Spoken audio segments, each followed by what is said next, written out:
Good afternoon, students.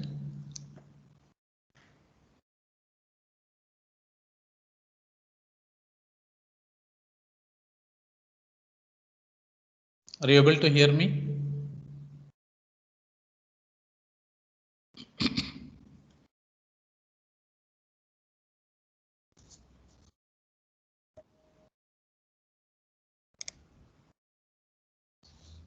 Can somebody confirm if you are able to hear me?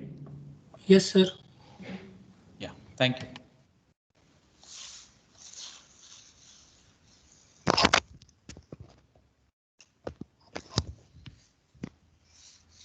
Hope you have finished all the tests.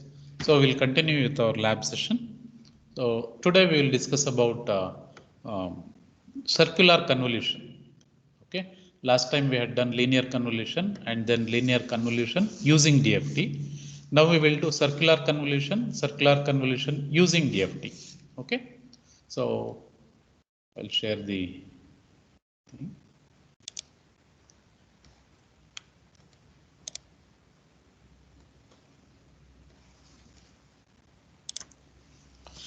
Yeah.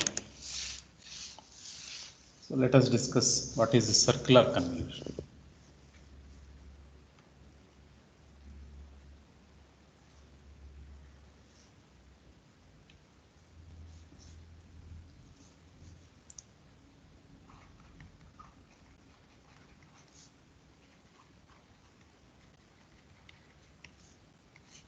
Okay. So you know that. So we know linear convolution. So linear convolution is given by y of n is, it is depending on x and h, x of k into h of n minus k for all values of k. Okay.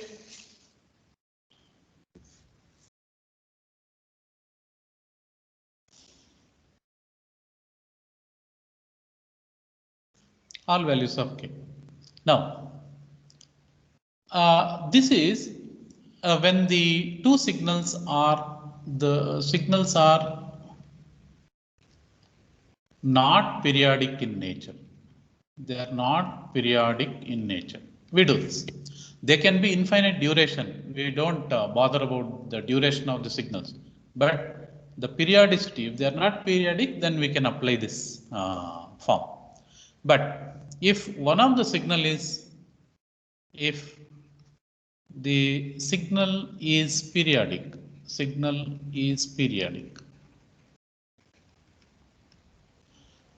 either both of the signals can be periodic or one of the signal can be periodic. If that is the case, then what happens is we apply the same formula, then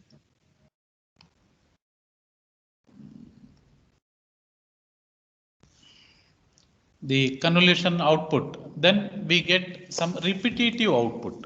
So we get the output will be is repetitive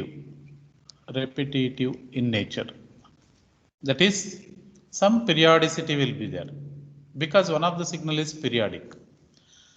Okay, so how will the equation change? So the equation changes in the following way. It will be same. So output, so circular, this is called as circular convolution. Y of n is nothing but x of n convolved. If you simply write this, it is linear convolution. Then you write x of n convolved with h of n. That equation will be something like this. So x of k h of n minus k, but this is modulo n points.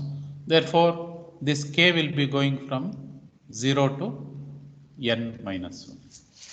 So this will be the form. So we'll see with an example. We'll see. So let us take one example. So we have already written here. So let us take this example. X of n is 1, 2, 3 and h of n is 1, 2, 2, 1. Now we want to find out the circular convolution. So in this case, so let us assume that this x is not periodic, it is finite duration 1, 2, 3 and this h of n is periodic. That means our signal will be something like 1, 2, 2, 1, 1, 2, 2, 1, again 1, 2, 2, 1 and so on. It repeats. So this is a periodic signal.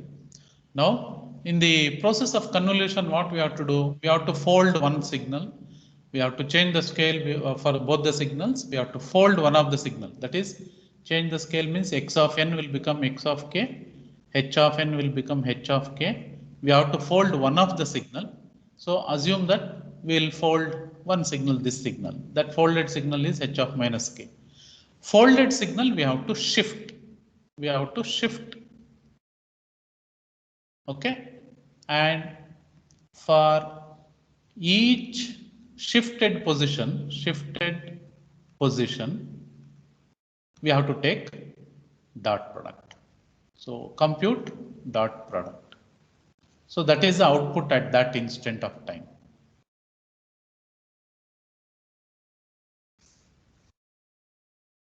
Okay. Now, how do we do this?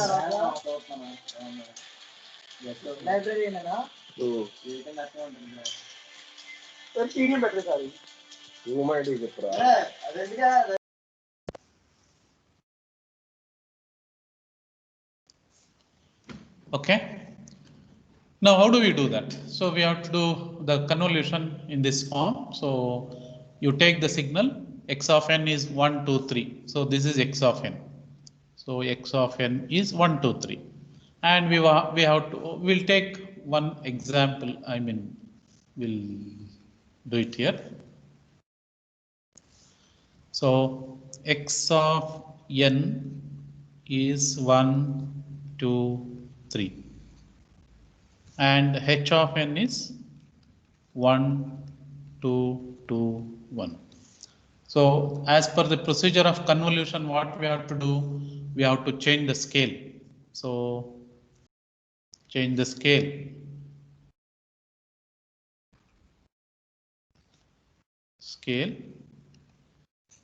Then we get something like this.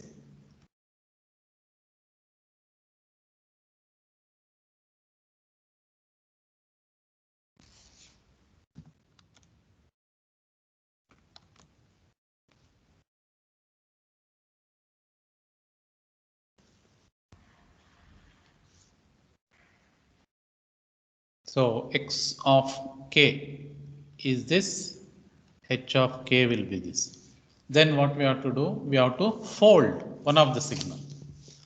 We have to fold one of the signal. Fold one of the signal.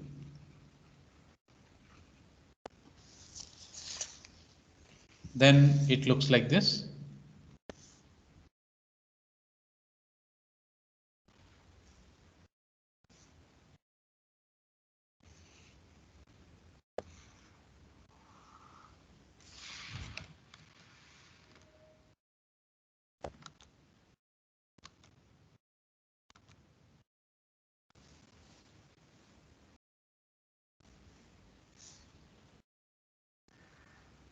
So when you fold one of the signal, h of minus k will be this.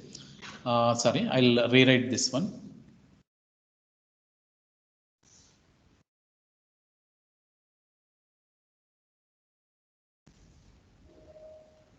So h of minus k will be 1, 2, 2, 1.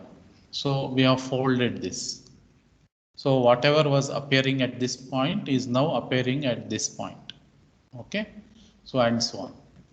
Now we have to convolve. We have to convolve means what? This is a zero shifted position. We have to take the dot product, that is we have to multiply. So if you write this as an equation, it will be like x of k is multiplied with h of minus k. Okay, as it is. So it is a zero shift. So we are writing zero shift here. So if you had shifted this to one position, left shifted one, then this would have been minus one. Okay. So now it is a zero shift. So we take the product of this into this into 0, plus this into 0, and so on. So take the dot products and add them all. Okay, add up all of them. How many products will be there? Many products will be there. So that is the variable k. So for this zero shift, we get the output y of n. Okay. So in general, we can write this in this form. So this we can write it as y of n, and here we can write this as n, x of n minus k. So if they are of finite duration, we don't bother about the lengths. But now, if they are of if they are not periodic, we don't bother about their lengths. Now, if one of the signal is periodic, that is 1221 sequence is periodic as we discussed in this way. So it is 1221, 1221, and so on. Then how will it change? So it changes like this: 1221. Now again, it will be like 1, 2, 2, 1. This will be there. So and so on. Now we need overlapping of all the points in one of the signal. That is, in the longest signal. Which is the longest signal here? H is periodic, and that period is 4 points. So minimum 4 points we should have the overlap. So what we do is we pad the smaller signal with a 0. Therefore what we make, x we make it as x of n, we make it as 1, 2, 3, and we pad a 0 just to make it equal to the h 1 period. Okay. Then h we keep it as it is. H of n we keep it as it 1, 2, 2, 1. We keep it as it is, and then we can apply the convolution command. We have circular convolution, that is C convol x comma h. Now when you simply write C convol x comma h without any parameter over here, we will get the output will be same as linear convolution.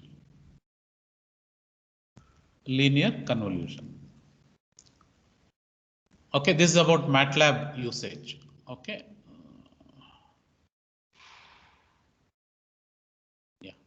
So y linear. This will be output will be linear convolution.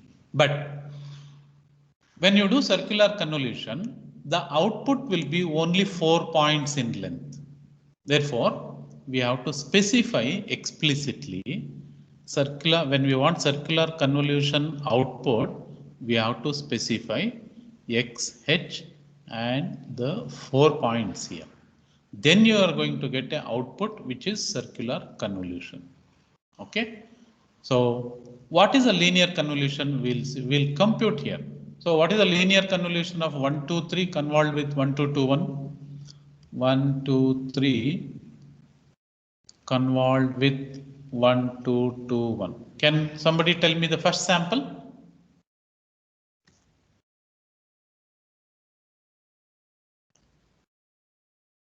One, two, three. The first sample is 1. The second sample is 4. The third sample is 3, 4, 7 plus 2, 9. And the fourth sample is 6 plus 4, 10 plus 1, 11. And the fifth sample is 6 plus 2, 8. Next sample is 3. Okay. So I guess 1, 4, 9, 11, 8, 3. How many points we have got? 3 plus 3, 6 points we have got.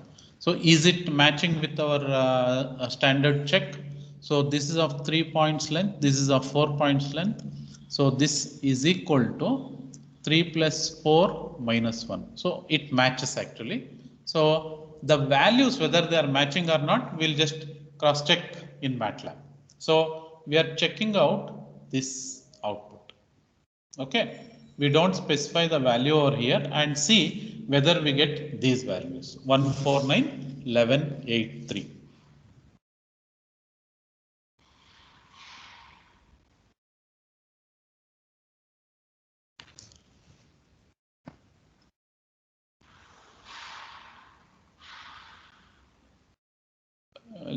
Just check out in MATLAB.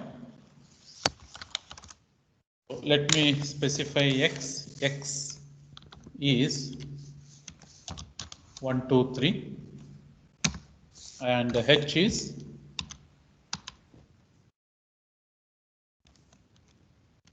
1, 2, 2, 1. Okay, so now simply if I say convolve x comma h, that will be my linear convolution that you know. So what is the output? Output is 149, 11, 8, 3. So which is same as that we just saw manually 149, 11, 8, 3. That's correct. Now we will use the command circular convolution command and pass these through two signals x comma h. And what is the output? YC convol output will be what? It will also be same. This is what we said 149, 11, 8, 3. So if we don't specify the extra parameter, that is the periodicity parameter, then we will get the same output as linear convolution. Okay. So we have to pass in the periodicity factor. So what is a periodicity factor? 4, that is maximum of length of x. Length of x is how much? 3. Similarly, length of h is 4. The max of these two. So let me check out this.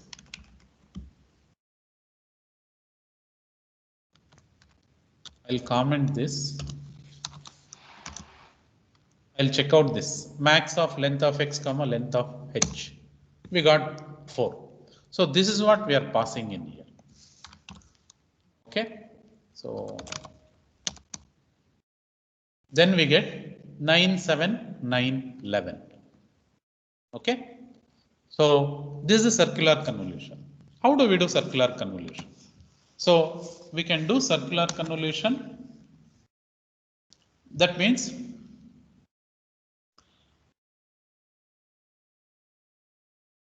it is basically this. So this we have got linear convolution as 1, 4, 9, 11, 8, 3.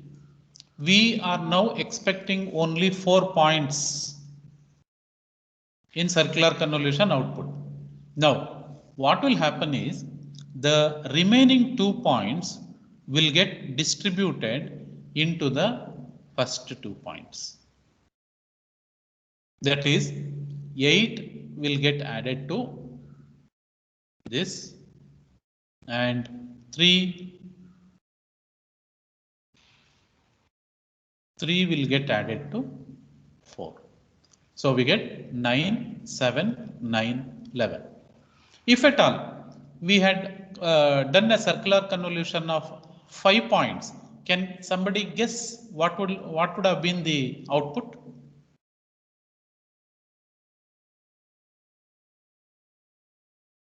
if you do circular convolution of x and h with 5-point periodicity, then what will be the output? Can you guess? See, before going into MATLAB, first we should have a picture of what happens. So let us guess what happens here. So linear convolution output is what? 1, 4, 9, 11, 8, 3. Now we are telling that we want a circular convolution with periodicity 5. So block this 5 points. 5 points. What is remaining? 3 is remaining. So add that 3 to the first point. So we get 4. So in this point, we get 4. So we'll check this. I'm sorry, I think your shared MATLAB. Yeah.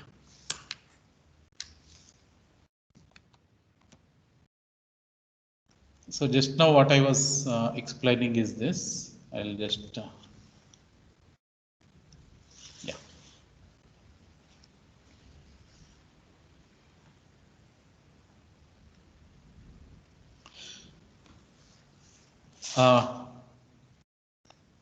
What I was explaining is this. When you try to find out the circular convolution, consider the linear convolution output here. Linear convolution output, that is 149, 1183. We are trying to find out a circular convolution with periodicity 4. Therefore, first you block 4 points, 1, 4, 9 and 11. Then remaining 2 points you add up in the first and second samples. So this will become 1 plus 8. You add 8 here and you add 3 here. So we get 9, 7, 9, 11. That is your output. This is what we saw in MATLAB. So in MATLAB, you'll get 9, 7, 9, 11. Okay. So I'll just show that in MATLAB.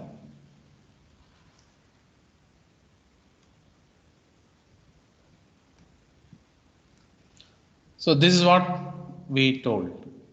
So when you do this operation, that is circular convolution of x and h with 4 points, maximum of 3 and 4 is 4. You are passing that 4 here. So you are going to get this answer. Okay. So 9, 7, 9, 11. Now, what now I am asking you is, if I pass 5 points over here, what is I am going to get 4, 4, 9, 11, 8. How do we get this? How do we get this? Again, we'll go to the notepad. Yeah. So when we are using a 5-point periodicity in circular convolution, what we have to do is we have to make a block of 5 points. That is, first you write the linear convolution values 1, 4, 9, 11, 8 and 3. Then in this 5 points you block. So this is the 5 points up to 8. Then we are left with only 3. That 1 point you add up to the first sample. So 1 plus 3 will give me 4. So we got finally the circular convolution output will be 4, 4, 9, 11, 8. So this is what 4, 4, 9, 11, 8. So just 4, 4, 9, 11, 8. In MATLAB, we'll see the same thing.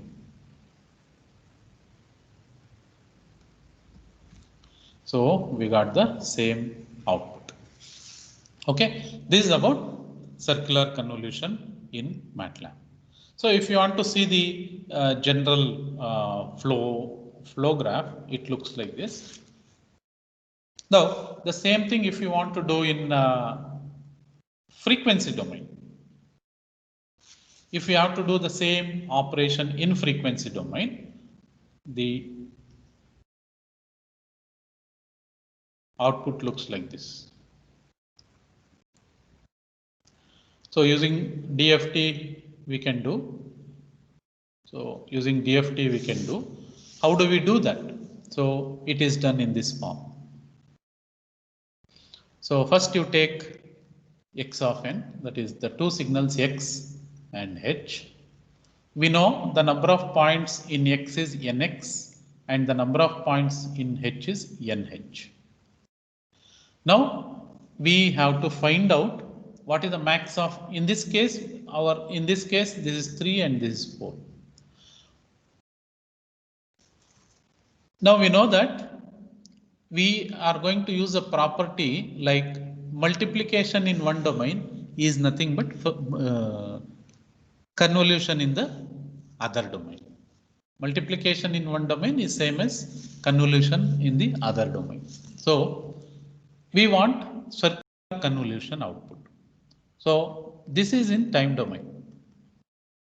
Now we want output, that is circular convolution output of this. We want to process this in frequency domain. And we want to get the output in time domain. Okay, how do we do that? So first what we have to do is we have to prepare the data. So this we have to zero pad, and the size of this will be equal to 4 now, and this will be as it is, the size of this is 4. Now we are free to take the DFT of a 4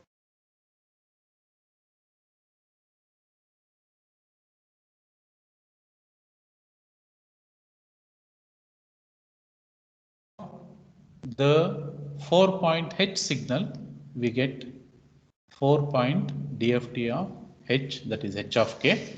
Now both are 4 points, this is also 4 points, this is also 4 points. We can multiply these two element by element. We can multiply these two element by element. We can multiply. Once we multiply, the output is again a 4-point Y of K. Y of K is what? X of K into H of K. In MATLAB it is dot star. Okay. So it's this vector you are multiplying with this vector. So element by element product. Then what we do? We don't want in the frequency domain. Therefore we take inverse DFT. And we get the output, that is Y of N. So this, how do we do that in MATLAB? It is as simple as this. Okay. So we want preparation. We want to prepare the unprepared data. That is, we want to make both the signals of same length. The length should be equal to the maximum length of the two signals. So 0 pad with 1 0. And the second signal will be same as it is, and we will use the same circular convolution command, and we will pass this 4. If we don't pass this 4, we are going to get a linear convolution output of these two signals. So that is going to be wrong. That is why we have to specify this 4. This is very important. So then we get a circular convolution output. So now we have not done the processing in the frequency domain.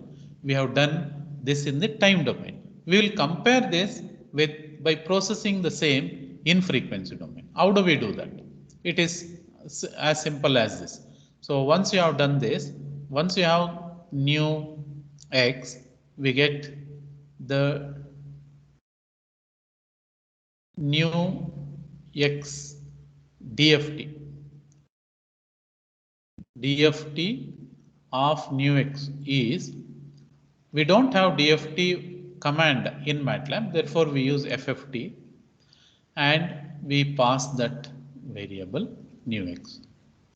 Okay, then the DFT of the impulse response is again FFT of h.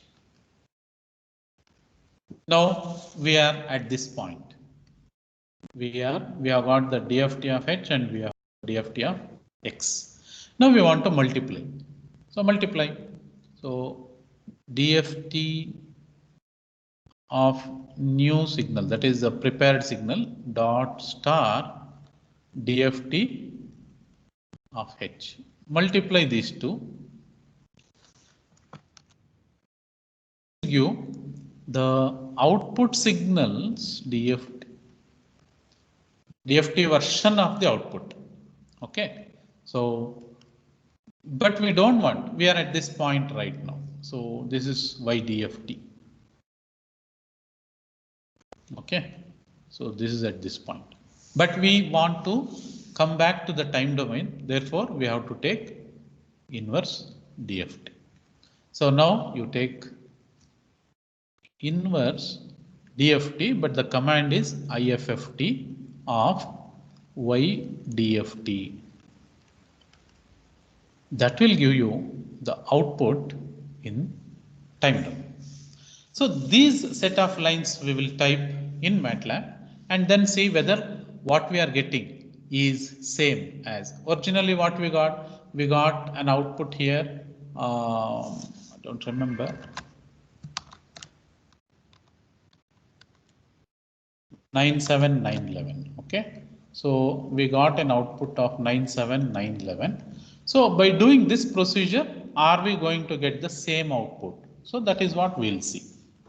So I'll just share MATLAB window here.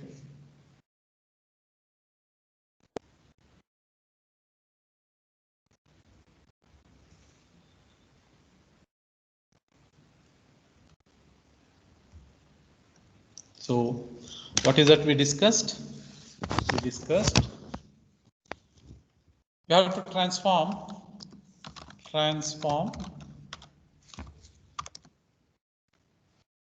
the x into frequency domain. So that is FFT of x. X is what here? X is 1, 2, 3, but we have to prepare that. So FFT of x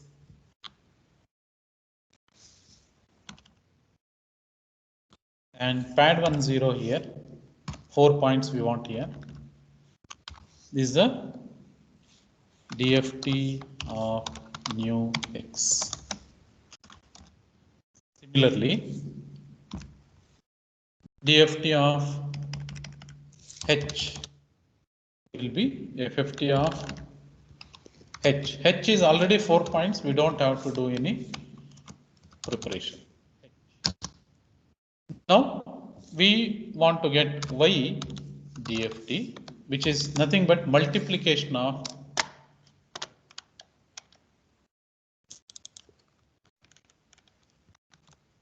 this dot star, element by element multiplication of these two in the frequency domain. So again we get the 4-point output, 1, 2, 3 and 4 points. But we don't want the output in the frequency domain. We want the output in the time domain. Take IFFT of this Y DFT. So this is your output of circular convolution in DFT using DFT. So we got 97911, which was same as that we obtained here. Okay. So this is about the experiment. So I'll just share the PowerPoint presentation here that can help you to refer.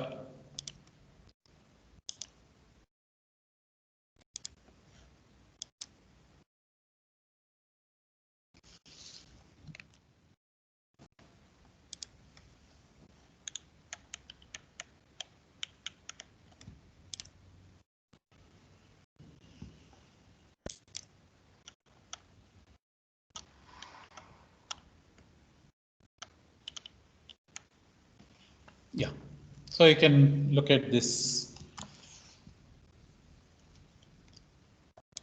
presentation. So this you might have seen in your theory class. So first condition is you have to get that maximum value of the length of the two signals that are provided, x1, x2 or xh, whatever signals they are provided, you have to get the lengths of each of the signal and max of that you have to get. Then next step is you have to make both the signals equal to the length of the capital N. By zero padding. After that, it is the same procedure as obtaining linear convolution using DFT. That is same. Take the DFT of the two signals, that is prepared signals, multiply them in the frequency domain, and take inverse DFT. Take inverse DFT, so you will get the output. So MATLAB program is this. Initial code will be this, that is clear, close, and clear all the variables. Input the sequences, that is X sequence and H sequence. Find out the length of the input signal and the impulse response, N1, N2. Next step is you have to get the maximum of N1, N2, that is your N. Next is preparation of the data. So if something is less than N, we have to make it equal to N. We have to zero pad. So new X will be equal to X zeros of 1, N minus N1. That is whatever is the difference between N and N1, so many zeros we have to pad. For example, X is of length 3 initially, what we considered. Now we have to pad 1 0. That is here max is 4 minus 3 equal to 1. So 1 0 we are going to pad. So here we may not pad anything. Next, take the FFT of the two signals, multiply them, and take inverse FFT. It's a straightforward thing. So this is your output. So display the output. And this subplots and all we can use to display the outputs. The entire code we can run in MATLAB. So one is you are displaying the input. The second one is you are displaying the impulse response. And third one is you are displaying the circular convolution output. So example, if you give in 1, 2, 3, 4 as input sequence and the impulse response as 1, 2, then the circular convolution output minimum will be 4 point. Therefore, we have to pad this with 2 zeros here, and the output will be 9, 4, 7, 10. So we'll do the same thing in MATLAB. So 1, 2, 3, 4 and 1, 2.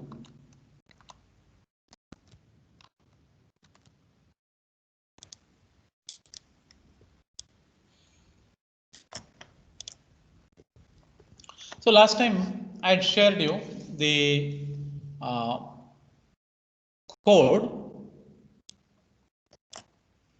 linear convolution using FFT. So in this, it is the same steps. So clear, close, and all. You enter the input and impulse response sequences. Find the lengths, and then if it was to find the linear convolution, you have to uncomment this and make both the equal to N1 plus N2 minus 1. Now you have to make the lengths equal to N, which is max of N1 and N2. So only this change has to happen. So line number 8 or 9. So line number 8 is uncommented if you want linear convolution using DFT. Line number 9 is uncommented if you want correlation output using DFT. So other things are same. So you get the new X and H, compute the Fourier transform of this X and H, then multiply the DFT versions of X and H to get the output DFT, but we don't want output in the frequency domain. We take inverse DFT to get the output, that is circular convolution output, in the time domain. So we'll display this and use subplots and stem all this. So we'll run this entire code. So run. So first sequence is in the presentation it was 1, 2, 3, 4. H is 1, 2. So we get 9, 4, 7, 10. So but in the calculation we used some other data. So X is 1, 2, 3 and H is 1, 2, 2, 1. We got 9, 7, 9, 11. So this is the output. So we are plotting this 9, 7, 9, 11. So first one is the input sequence, impulse response sequence, and the last one is output sequence. You can write circular convolution sequence. Okay. So for it more clarity. So this writing all this labeling and all these things is up to your creativity. How better you can represent it is up to you. So that is about circular convolution. If you have any doubts, please you can ask me now.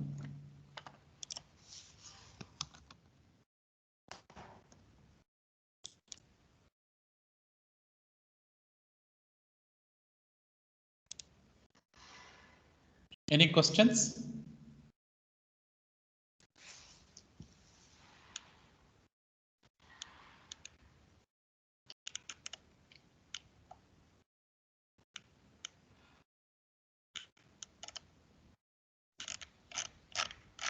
So if you don't have any questions, then that is about the circular convolution. Next we will do one that is we will perform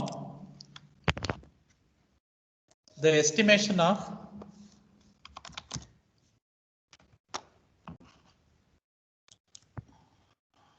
we will do this experiment, determine or compute or determine the impulse response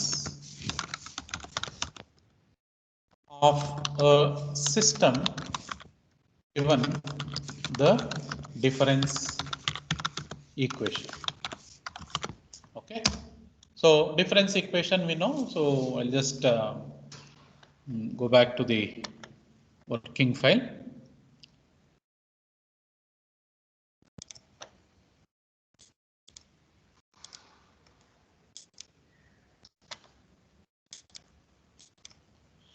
Okay.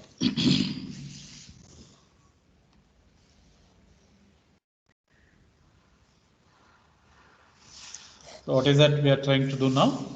So we will estimate the impulse response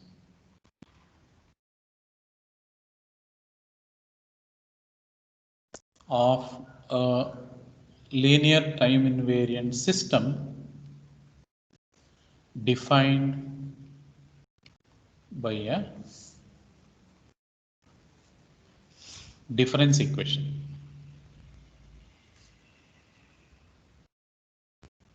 Okay, so let us take one example. What is the difference equation? So output is given by, let us say, x of n plus half x of n minus 1. So this is a very simple example, but there can be many equations with the past outputs also. Here we have considered only the past input, and we can also have the past outputs. So what is the impulse response? We want to compute the impulse response. So how? So it is something like this. We have a LTI system. We are feeding in an input and we get an output. And the LTI system is characterized by the impulse response. But now we don't have the impulse response. Instead, now we have the difference equation. So how is this difference equation related to impulse response? You will understand that part. Now, what is impulse response? Impulse response, can somebody define what is impulse response or guess what is impulse response?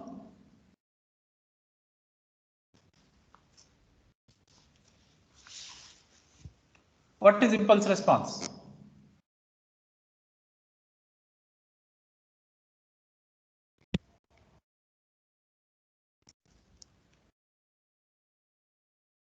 It is nothing but the response of the system when the system is excited by an impulse.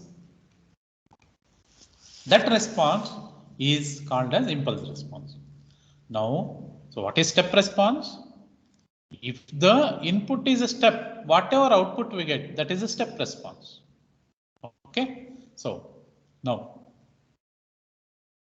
so we'll find out. So if the input is an impulse, then the output, whatever we get, is nothing but impulse response. Okay, so we'll try to calculate. Okay, we'll substitute x of n is equal to delta in this equation. So output is nothing but input is an impulse delta of n plus half delayed impulse n minus 1. Okay, so now we will find out at n equal to 0. At n equal to 0, y of 0 is delta of 0 plus half delta of minus 1. So what is this?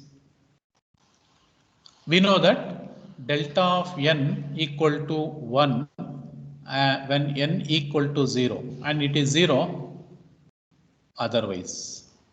At all other places it is 0. Therefore, this delta of 0 will be equal to 1 plus half into 0. That's equal to 1. Similarly, when n equal to plus 1, y of 1 will be equal to delta of 1 plus half delta of 1 minus 1. That is 0. That's equal to delta of 1 is 0 plus half into delta of 0, that's equal to 1. That's equal to half. Similarly, you continue n equal to 2 and so on. Y of 2 will be delta of 2 plus half delta of 2 minus 1. That's equal to delta anything. Delta of n equal to 1 only when n equal to 0. Only for delta of 0 we get 1 here. Therefore, this will be 0, and delta of 2 minus 1, that is delta of 1, that also will be equal to 0. We get 0. So when n equal to 3, it is 0. N equal to 4, it is 0, and so on. And as well, when n equal to minus 1 also, we get 0. You can check. Therefore, what is the output we got? Output we got as first sample. 0th sample is what? 1. Second sample is half. Third sample is 0, 0, 0, 0. That we don't write if it is continuously zeros. Which is a origin sample? This output sample is at origin, y of 0. That is why you write an arrow here. Okay, this is the output, but output for an impulse input is nothing but impulse response, or we can write it as, where is the pen? So we can also write this as output for an impulse input. or we can also write this as h of n. Therefore, we got h of n is equal to 1 comma half. Okay, so it is very simple. Actually, if you are trained, it is very simple. It is nothing but the coefficients y of n. X coefficient is 1 here, and x coefficient, that is x of n minus 1 coefficient, is half. This is what we got. Okay, 1 and half. So find the impulse response means. So this is what we got. In MATLAB, we have to get the same thing. Okay. So as per our definition, impulse response is nothing but the response of the system when the system is excited by delta of n. Means the input should be an impulse delta of n, and output should be whatever.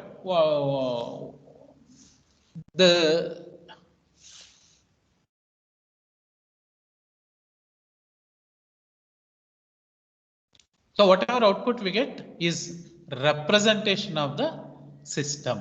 This is what is the meaning. How do we do that in MATLAB? So do like this. So we simulate, we have a command in MATLAB. We have a command called filter.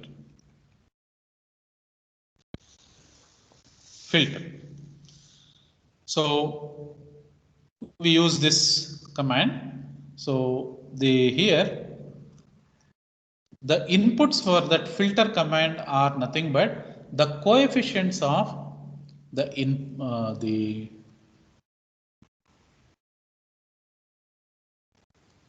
this is the input are x coefficients. We can write it like this.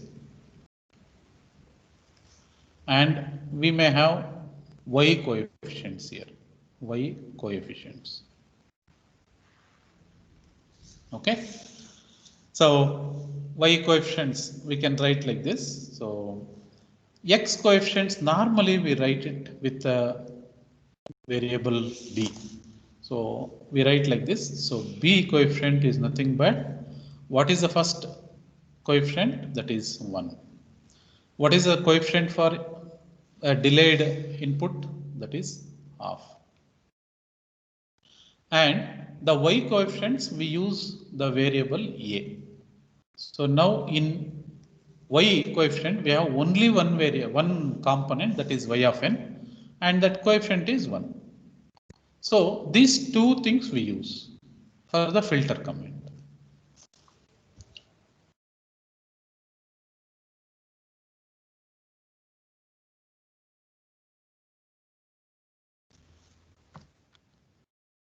So how do we do that? So that it works like this.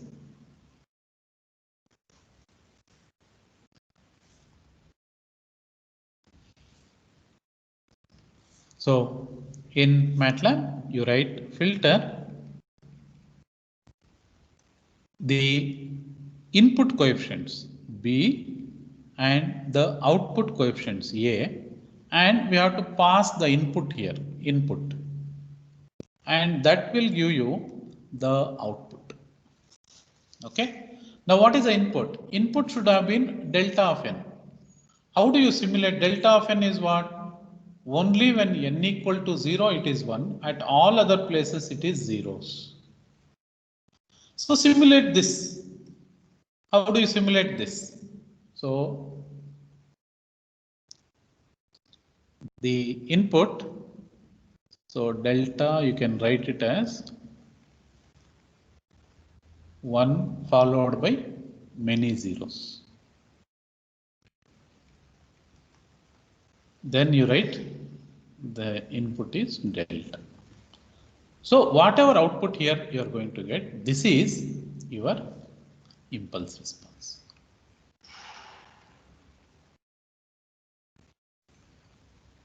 Okay. So this is by generating the input you are finding out. There is another way. So the another way is method 2. Directly you can write imp z. Okay, imp z of b comma a. That is your output. So these two things we will see. So for this example, we'll see the two methods of obtaining the impulse response. We'll go to MATLAB now.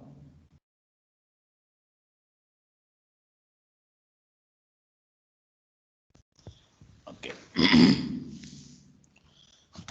So for your reference, I'll write y of n is equal to x of n plus half x of n minus 1. This was the difference equation. Now for this we have to find out what is the impulse response. So first method is method 1. So in this method we have to specify the coefficients. The coefficients of the x coefficient.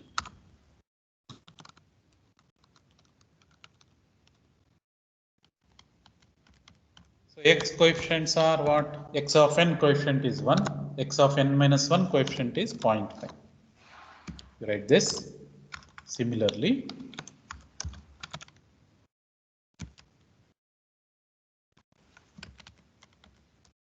y coefficient vector you can write. We don't have many y's, only y of n we have. That coefficient is only 1. And we have both x coefficients and y coefficients. Now what we have to do? We have two methods. So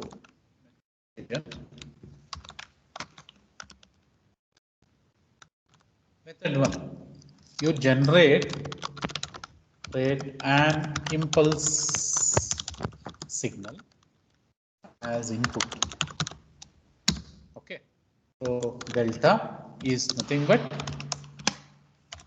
1 followed by many zeros.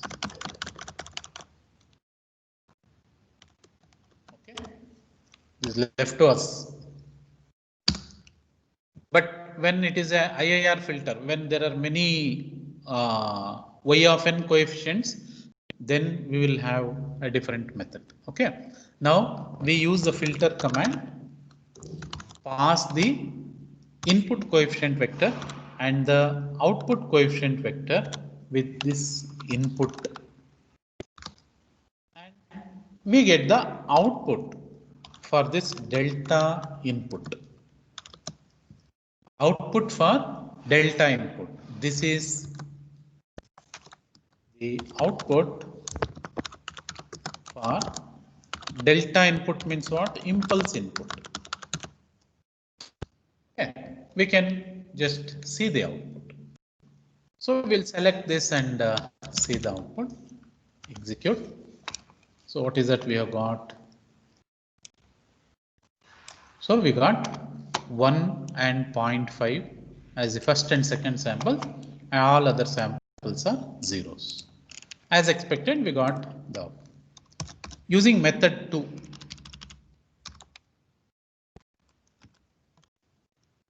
Method 2, what is that? We can get using the output for delta input, we can get using the built-in function, and you pass the same B and A inputs. So let me check out. Yes. So you got a vector that is 1 and 0.5. Both are same.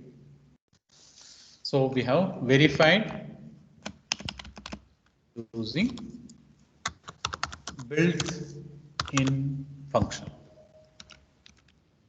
Okay. So compare the two. How do you compare? You can plot.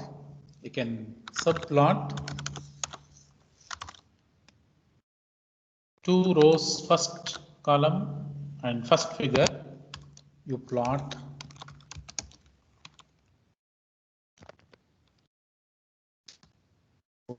stem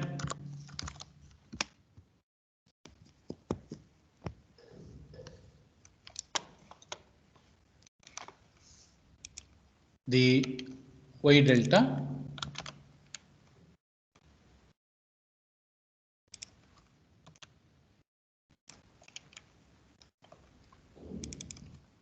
and in the second case use stem this. Again we'll select all and then we'll run. We can see here the first sample is 1 here and second sample is 0.5. So we are not labeled anything. So we have to label.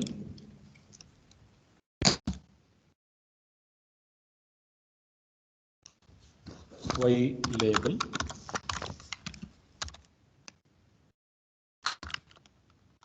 Impulse response using input excitation.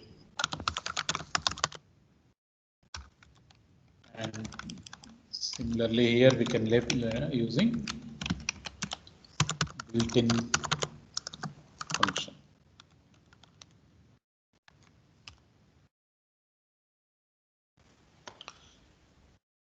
So using excitation we have got here and here we have got with the built-in function. So what we can do is, so in this case we can, instead of typing many zeros, if we will limit to only 2 samples, how many input samples are there here? I mean x of n is there, x of n minus 1 is there, only 2 components are there. Okay. So if we limit this to only 2 and eliminate all these zeros, then both the figures will look alike.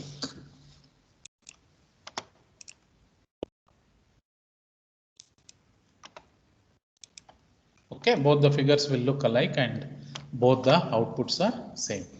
This is a verification. So for this you can label x label n.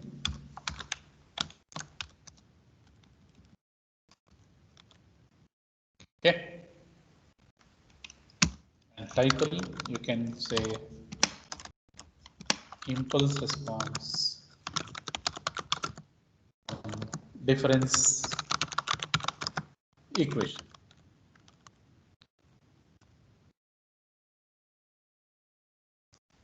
Okay.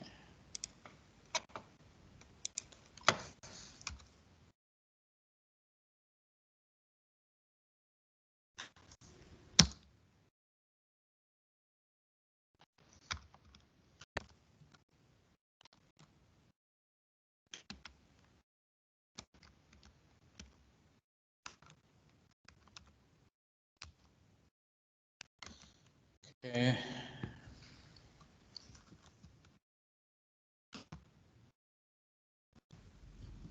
Okay. Yeah.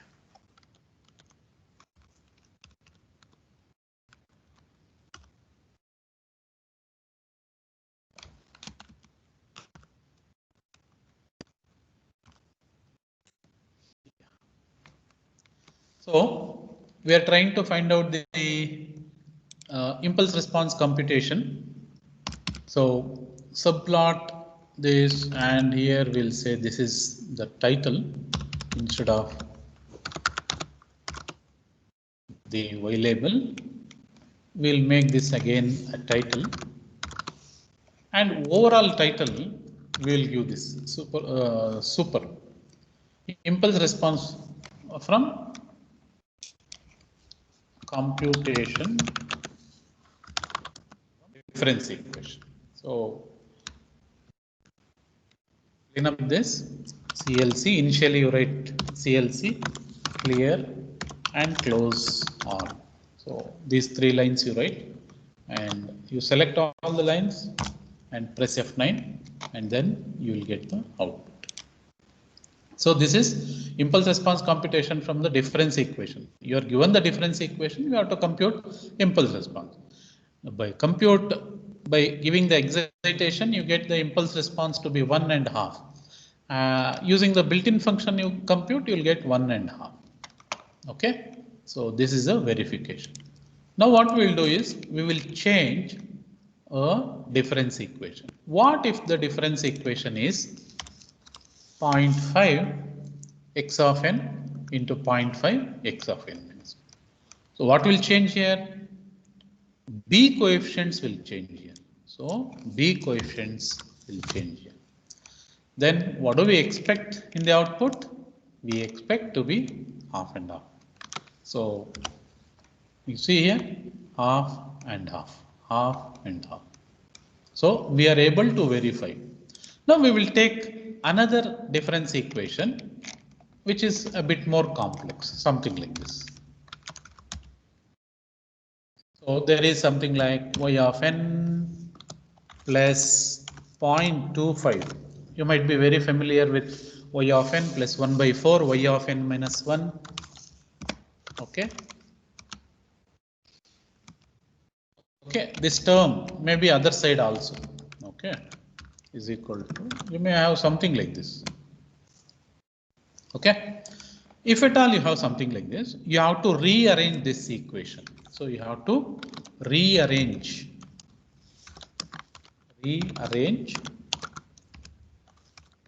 like this. Y of n, you bring plus this to this side, it will become minus. Now you have to write the coefficients. Y coefficients will be 1 and minus 0.25. That is, the y coefficients will be 1 and minus 0.25. And x coefficients is where is it? 0.5 and 0.5. That will keep it as it is. Now there is no big difference. All the code will be same. So you either save the file, Control S. So it will be saved as compute the impulse response given the difference equation. You can save it. You simply run. You can see here.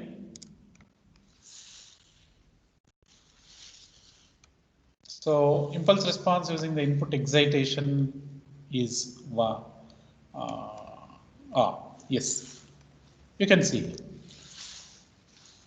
we are getting 0.5 and some 0.6 something. But whereas in the second case we are getting some values which looks to be different. Only thing is we have to make both these figures to be of same length. Okay, that is what we have to take care. Here it is 1, 2, 3, 4, 5, 6, 7 samples are there. Here we have only 2 samples. So both will make equal to same number of samples. Yeah. So delta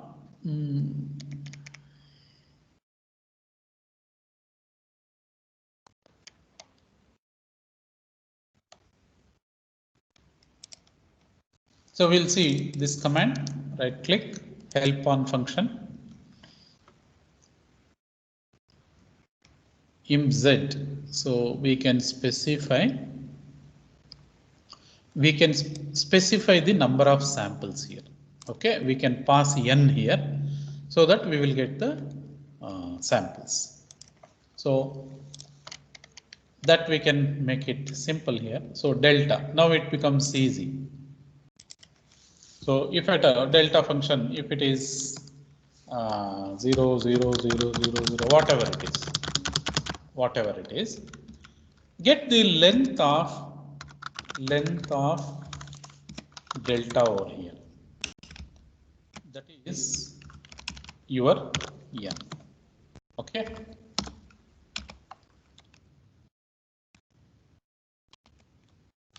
So length of delta is 16.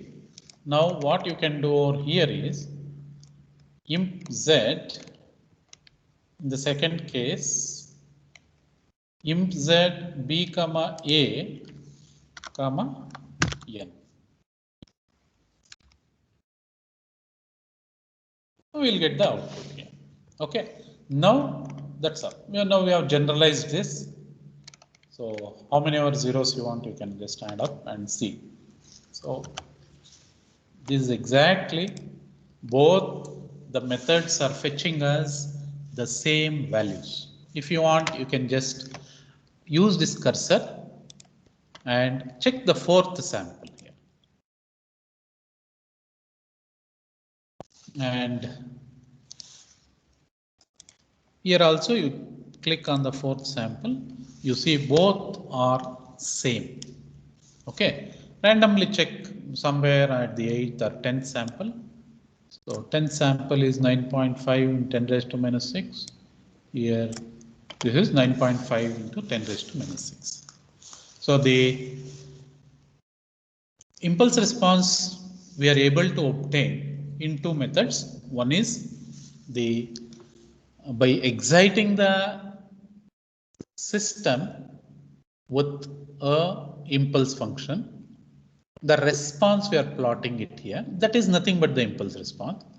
The other method is we are using the built-in function.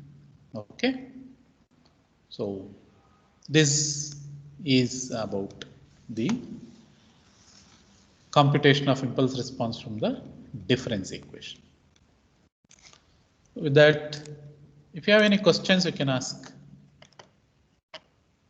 Any questions? If you don't have any questions, I'm downloading the attendance list now. Attendance is very less. May I know the reason?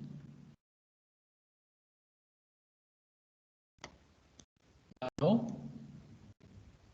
No, sir. Why is the attendance only 44?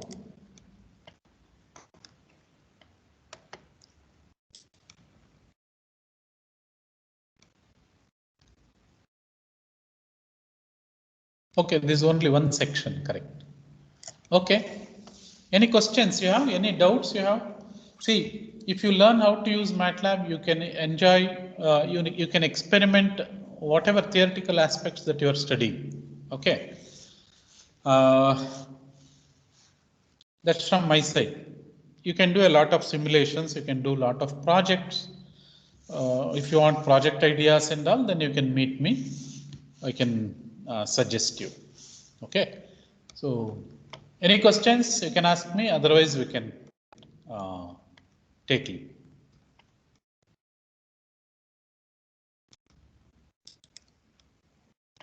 Thank you for attending.